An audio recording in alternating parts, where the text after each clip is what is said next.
John. Got a fresh file for you. That's so. What is it this time? Ghost in a hallway? Possession?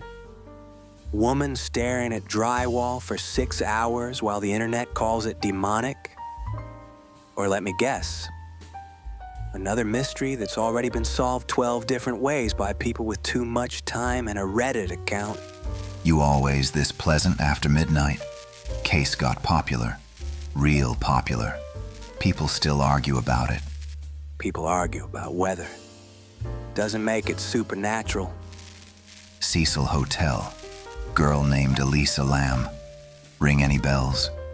Yeah, that one again. Internet's been trying to turn that girl into a ghost story for over a decade. Maybe. Or maybe people know there's something wrong about it. Look into it anyway.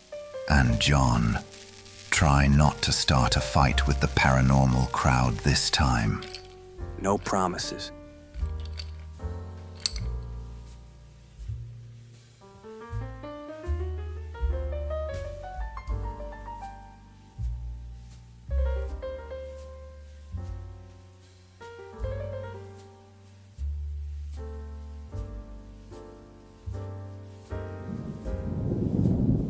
Funny thing about internet mysteries, the longer they stay alive, the less they resemble the truth. By the time this case hit forums and YouTube, people weren't looking at a missing persons case anymore. They were looking for ghosts, and I'll admit, the footage doesn't help. Young woman alone in an elevator, talking to something that doesn't appear to be there, stepping in and out of frame, looking down an empty hallway like she's waiting for something to come around the corner. The internet got a hold of that tape and did what it always does. Some people saw possession, others saw murder. A few decided the hotel itself was haunted. Then came the elevator game theory, supposedly some ritual involving elevators in another dimension, because apparently every mystery eventually ends there. Truth is, once the internet gets hold of a case like this, facts stop being enough. People start building mythology. The Cecil already had the reputation. Violence, deaths, overdoses, serial killers, urban legends. By the time most people heard Elisa Lam's name, the story was already haunted. And I'll admit something, the tape is unsettling, even now. However, unsettling and supernatural aren't the same thing. So before we decide what happened, we start where internet detectives usually don't, the timeline. January 2013. Elisa Lam arrives in Los Angeles during the last stretch of a solo trip through California. 21 years old, a student from Vancouver, active online, photos, travel posts, Tumblr entries. Nothing unusual there, at least not yet. She checks into the Cecil Hotel. Now that part matters because by 2013, the Cecil already carried a reputation most hotels spend a lifetime trying to avoid. Violence, deaths, disappearances. Enough bad history packed into one building that people stopped treating it like a hotel and started treating it like a warning. A few days into her stay, roommates reportedly began complaining about Elisa's behavior. Strange notes, locked doors, erratic behavior. That part usually gets skipped online. Most people jump straight to the elevator footage. By February 1st, Elisa Lam disappears. No confirmed sightings afterward, no clear explanation. Then the LAPD releases the elevator recording. And that's when this whole thing mutates. People freeze frames, brighten footage, slow it down, watch it over and over until ordinary movements stop looking ordinary. Some believed she was hiding from somebody. Others thought she was speaking to something unseen. Then came possession theories, ghost theories, alien theories. By that point, people weren't investigating anymore. They were writing mythology. Weeks later, the maintenance crew discover Elisa Lam's body inside one of the hotel's rooftop water tanks. And that is the moment this case stopped belonging to reality. But stories get dangerous when they start replacing facts. So now we go back through it, piece by piece. Piece 1, the elevator. That's where most people start. And I get it. It's the part that feels wrong. Elisa steps in, presses buttons, waits. Nothing happens. The doors stay open longer than usual. She leans out, looks left, looks right, steps back in, then out again, like she's testing the room or hiding from something just outside the frame. That's the part people remember. Not the timeline, not the hotel reports, not the mental health history. The tape, a young woman in a box of light, moving like the rules stopped working. And when people don't understand what they're seeing, they start filling in. The dark, piece 2, the door. A lot of theories lean hard on that elevator door. Why didn't it close? Was something holding it open? Was the elevator responding to something we couldn't see? Maybe. Or maybe somebody pressed the door hold button. Maybe the panel was triggered. Maybe the elevator was old. Maybe the most frightening answer is also the simplest one.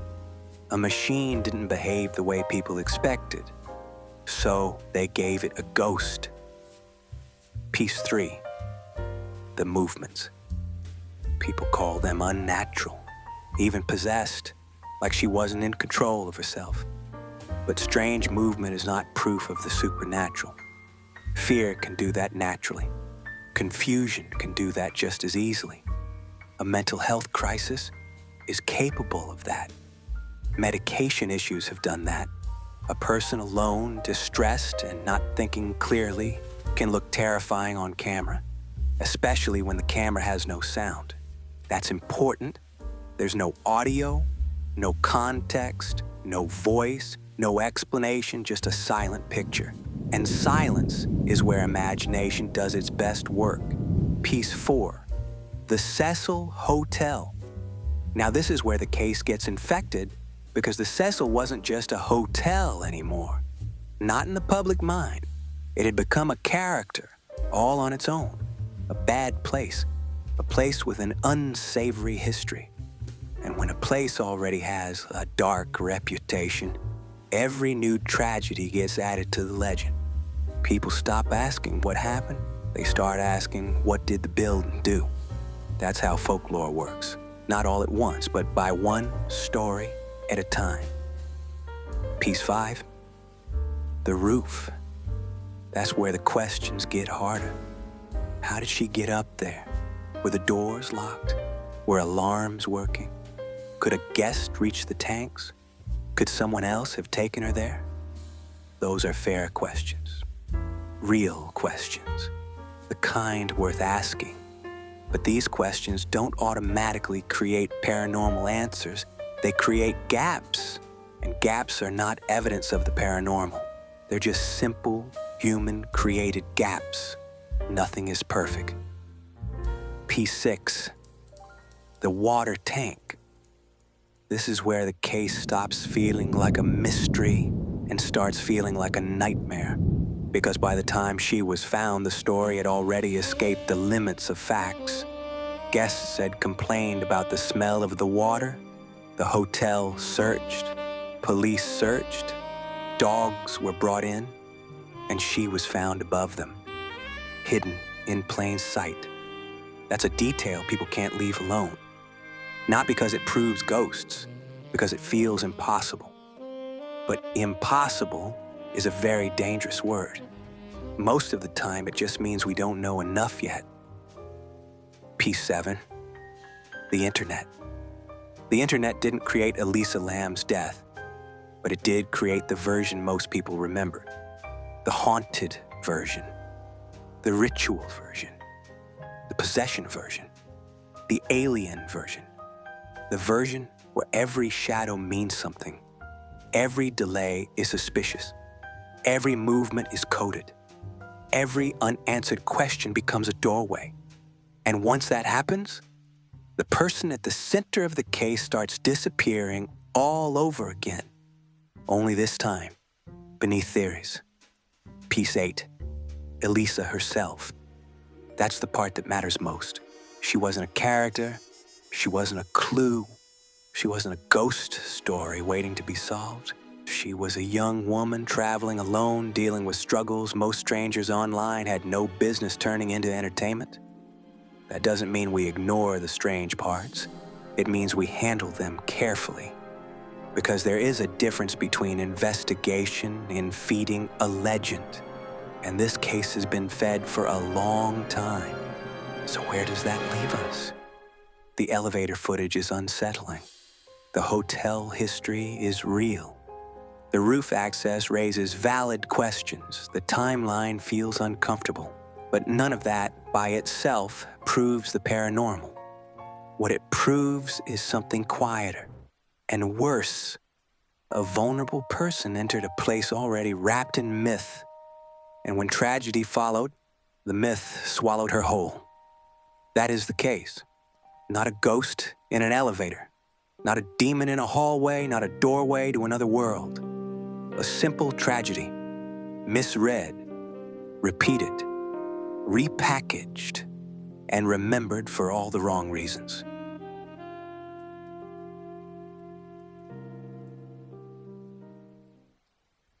There's one last thing worth saying about cases like this. The internet likes mysteries because mysteries feel distant, safe, like stories. But mental health struggles aren't stories, and neither are the people living through them.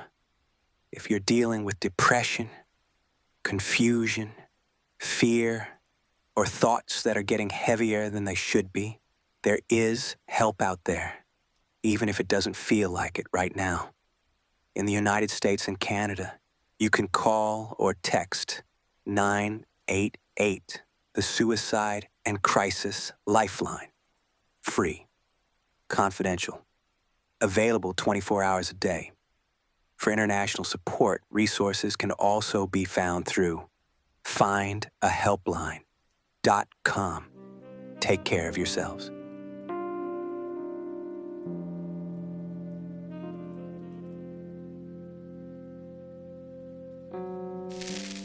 You know, I never cared much for ghosts. That's so. Ghosts are easy. Dead people, cold rooms, things moving in the dark. People like ghosts because ghosts come with rules. Most real tragedies don't. So what's your angle then? I think a place remembers. I feel people leave things behind. Fear, violence, grief.